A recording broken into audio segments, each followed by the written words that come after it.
Hey everyone, NWA Prepper here. So I have a few comments, or I'm going to do a few videos on some comments that came from our Winter Prepper Challenge. And I'm going to address their questions, some of them. I hope to get to many of them. But I'm going to do one today from Miss Hermit Hill KY. And this is from the YouTube channel, not from one of the other platforms. And the question, and I just kind of wrote the idea down, so it may be a little bit different, but it was, how do you get your neighbors involved in prepping or preparedness, not in prepping, in preparedness without looking crazy? I don't think that's exactly how it was worded, but that's what I wrote down. So it's kind of a double-edged sword. The number one way it took me, because it's a good and a bad thing, and I say that because I don't like all my neighbors. I don't dislike them. I have in the past, but I don't dislike any of them now. And I do have several neighbors on one side of my house is several houses. But I'm fortunate that on the other side there is not. Anyway, so the first thing is you need to get to know them. You need to communicate. And I'm terrible at this with my neighbors. But you need to get out there and you need to notice when the balloons are on the mailbox, or the Independence Day or a holiday that you think that they're getting ready for. Go ahead and go over and say, hey, happy birthday. I saw the sign out there. A wonderful thing that had come into my life was a gifting plate. And I may post it. You may have already seen a picture because I'll try to post it already. So the gifting plate is a great excuse to bake something, make something, buy something. It doesn't have to be homemade. You put it on this plate, you wrap it up, and you take it to your neighbor and go, hey, I was just digging through my pantry and I wanted to do something nice for you. And so I had this plate given to me by another friend who was cleaning out their pantry, and they decided to bake me some muffins.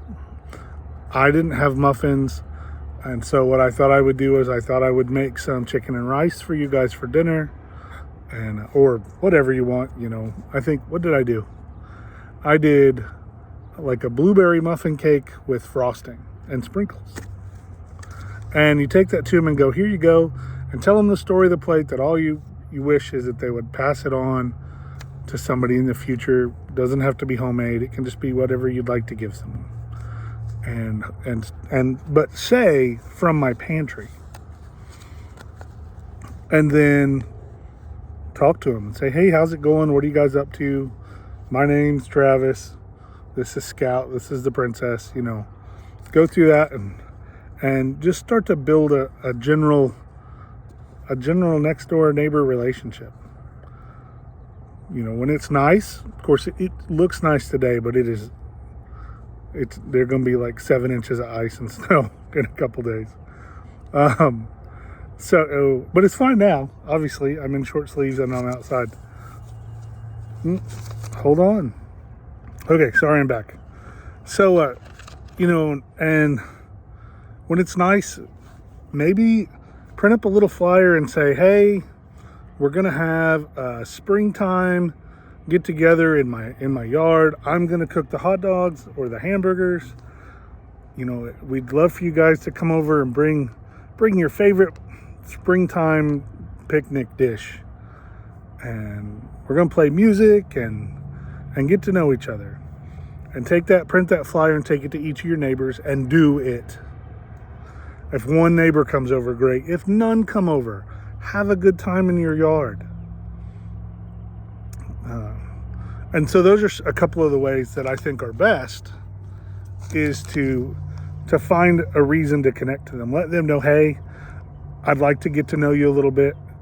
And then as you get to know them, drop some keywords like, hey, I got this out of the pantry, or man, my second freezer, or, you know, and try to catch words like that from them too. And then bring up, well, man, where were you guys at in '09 when we had the big ice storm? That was terrible. We didn't have a generator, and we didn't know how we were going to take care of ourselves, and, you know, or the tornado of 11, you know, how did that affect you guys? And bring emergencies, everyday emergencies up in conversation, and then see how they react. And if they're positive, I mean, you know, what did you do in the great toilet paper shortage of 2019 and 20?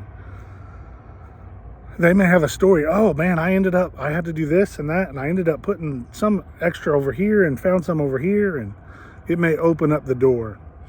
Don't just jump out and run over there with your bug out bag on your back and go, what are you gonna do? Are you ready to go? So don't do that. Just kind of ease into it. And if they're not, if they don't seem interested in normal everyday conversations, normal everyday emergencies, you know, hey, I saw a special about smoke detectors and fire extinguishers. I've never thought of that. Do you guys have fire extinguishers in your house? And kind of break the ground like that. And then look for the signs of someone who is into preparedness. What are some of those signs? They're the same things that a lot of people tell you to hide. And you should. You know, don't unload a pallet of green beans in the middle of the day. You know, things like that. You know, do you see them carrying gun bags out to go to the range? Or, you know, do they wear hunting clothes? Hunting clothes is a good thing that at least they're outdoorsy, or they might hunt. And hunting usually leads to a freezer, which may lead to a grinder or a meat processing stuff. And they might like to make jerky or dehydrate things like that.